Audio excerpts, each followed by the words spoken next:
Welcome to the Deep Dive. Today, we're tackling a stack of sources, really, all centered around that brand new fighting game announcement, Marvel Tokon, Fighting Souls. That's right. And our mission for this deep dive is to kind of cut through the hype around the announcement and really unpack what makes this project genuinely interesting. Right. We're using that deep dive into the announcement trailer and gameplay from IGN's YouTube channel. That's our main guide here. Okay, so we're going to look at the pretty surprising origin story for this game. Yeah, and the dynamic between the teams involved some real powerhouses there. And, of course, the gameplay twist they're bringing, that sounds ambitious. Definitely. So get ready, to explore how they're taking the huge Marvel universe and translating it into the tag fighting genre. But with that very specific Arc System work style, right? The style only they could really deliver. Exactly. Okay, let's unpack this then. Where does something like Marvel Tokon even, begin? Yeah, the source tells us PlayStation approached Arc System Works. But it wasn't like your typical business pitch. No. How so? Well, according to the video, The First Contact, it wasn't really rooted in some standard corporate deal. It apparently came from a place of just pure fandom within PlayStation. Fandom? Really? Yeah. Someone there basically just asked the question, why isn't PlayStation in this space? The Marvel fighting game space. Wow. Okay, that is pretty unusual for such a potentially huge project. Yeah. Starting from passion, not just market reports. Right. What does that maybe tell us about the kind of game they might be aiming for? Well, it suggests the driving force might be less about ticking boxes, Yeah. and maybe more about a genuine desire to actually see this specific combination happen. Like a game they want to play themselves. Exactly. It sounds like that kind of project. Yeah. And, naturally, Arc System Works was apparently quite surprised by the whole thing. I bet. I mean, working with an IP like Marvel. Yep. It's globally famous, right? It's a massive honor. But there was, it seems, some initial internal concern, like a bit of questioning. Were they, as a company, good enough for something this big? Huh. That's really humble, actually, coming from a studio like ArcSys with their track record. It is, but obviously they moved forward, so what was the deciding factor? What pushed them to say yes? Yeah. The IGN piece suggests that the decision to go for it was really championed strongly by the company president at Arc System Works. It sounds like if there was any way to make this happen, this sort of dream project, he was determined to do it. So you've got this interesting mix then. Fandom sparking it at PlayStation. Meeting this real leadership passion at Arc System Works to make it real.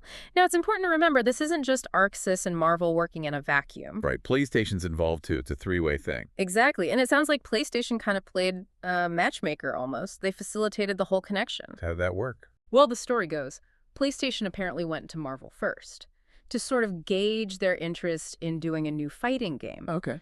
And specifically, they put Arc System Works' name forward as the potential developer. Ah, okay. And here's where it gets really interesting, based on the source. Marvel's reaction.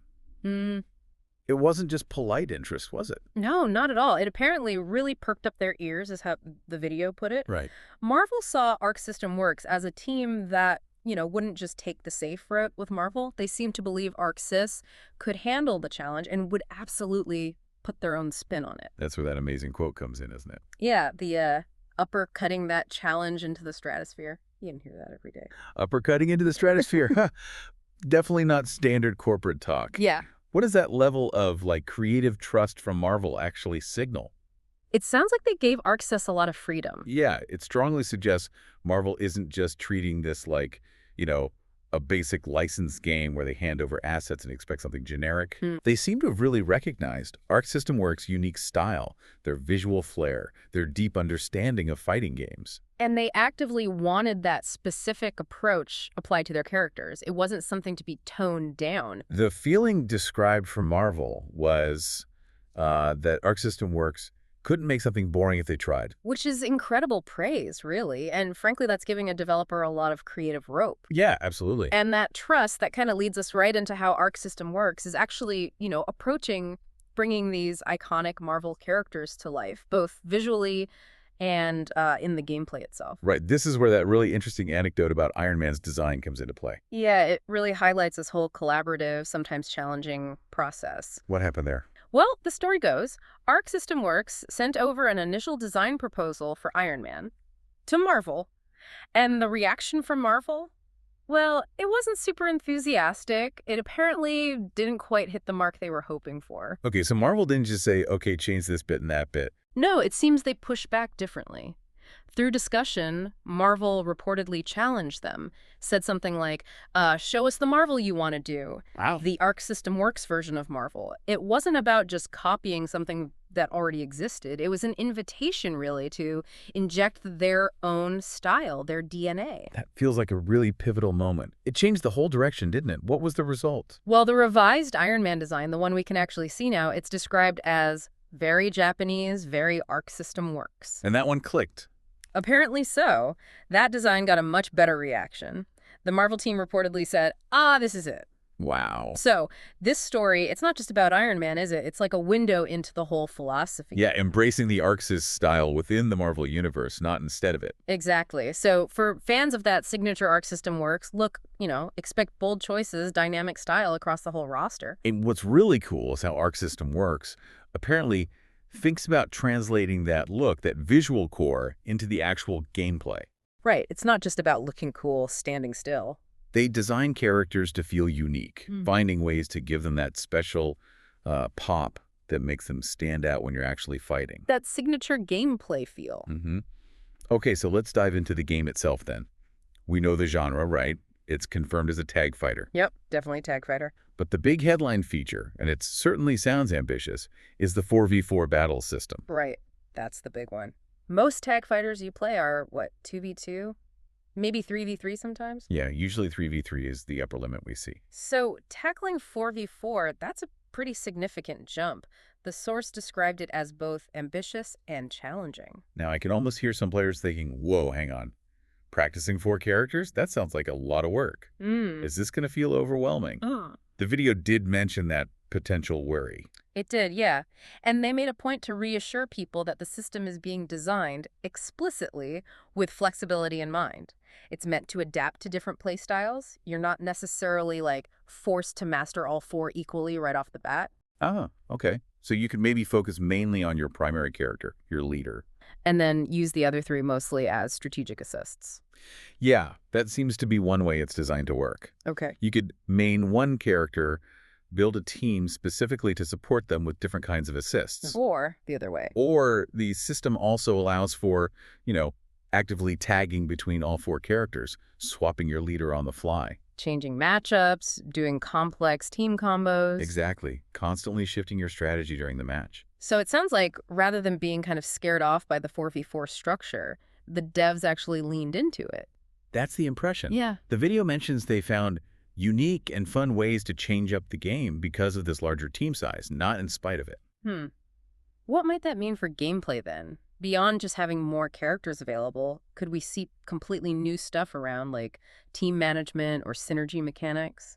That's the really exciting question, isn't it? The suggestion is that maybe the constraint, the challenge of 4v4 pushed them to innovate. Right. In ways you just wouldn't see in a standard 2v2 or 3v3 game. It hints that there might be deeper strategic layers than we initially guess. Deeper team building, maybe more complex mid-match decisions. Potentially, yeah. Okay, so wrapping things up a bit. Yeah. The overall picture painted by the source, it feels like this project is driven by more than just, standard business aims. Absolutely. The source really highlights that this is seen as a dream project for the developers involved. Right. It's described as having strong personal feelings tied up in making this a genuinely good game. Right. Delivering something special to the fans, not just fulfilling a contract. And that passion seems to be backed up with actual resources, too. Yeah, they specifically mentioned the project is benefiting from a high level of production value. Which, let's be honest, isn't something every fighting game gets these days, is it? No, definitely not. It suggests a significant investment to really polish this vision and bring it to life properly. Of course, the game is still under development. The cooking, yeah. Which means there's plenty more still to come down the line. They've promised more character reveals, additional content announcements. That's all definitely expected as development goes on. Just keep an eye out for them. So, just to sum up what we've learned here, Marvel Tokon, Fighting Souls, looks like a partnership that was kind of uniquely born from real fandom inside PlayStation. Right, which led to trusting Arc System Works to bring their very distinct style, their visual flair, and innovative gameplay ideas into the Marvel Universe. And they're tackling this really ambitious, maybe even game-changing 4v4 tag system. But designed with flexibility, aiming to cater to different ways people might want to play, whether focusing on assists or actively swapping the whole team around. Yeah, and it seems like this isn't just another licensed game off the production line. It feels like a project genuinely fueled by developer passion. Backed by a notably high level of production polish, really aiming to deliver that dream game. And as we said, the developers are clear. This is just the beginning. More reveals, more content is on the way. Definitely something to watch. So as you think about all this, maybe consider this question. How might a fighting game system that's designed from the ground up to adapt to your preferred level of character switching? How could that fundamentally change the way players even think about team building and strategy compared to the more traditional, maybe more rigid tag mechanics we're used to?